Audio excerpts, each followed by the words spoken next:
how do you build that resilience? For folks out there who may not have the self-esteem or the courage to just keep going, right? Don't give up. Yeah. How do you build that? I think it's a really great question. A lot of what you said just has so much meaning. The way I organized the book is around 13 certain truths that I believe. And so each truth is a chapter. So there's 13 chapters.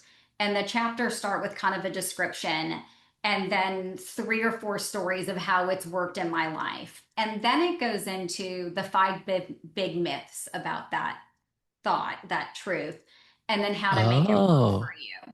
And it ends with a glimmer moment, which is like, a moment of how it shows up in a beautiful way. And the first chapter is about resilience.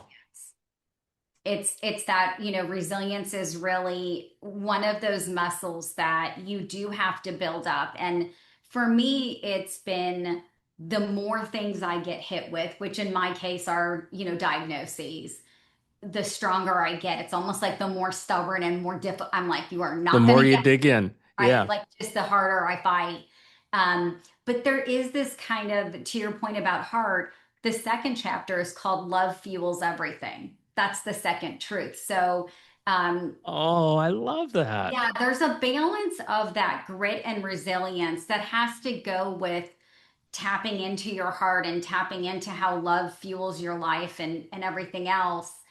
And without sharing all the 13 truths, there's also a big component around grace and around gratitude. Oh my gosh. Oh I my gosh. remember, I think this was like maybe 20 some years ago when Oprah was still on TV doing her show.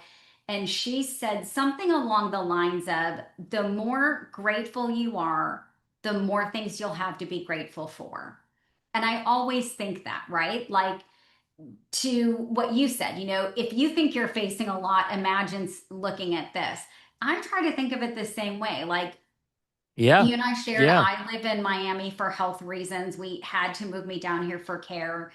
And my husband's work is out of Indianapolis. So I could have looked at it and said, we're not going to be able to spend time together as much. I'm going to have to live in a separate area and gone on, right?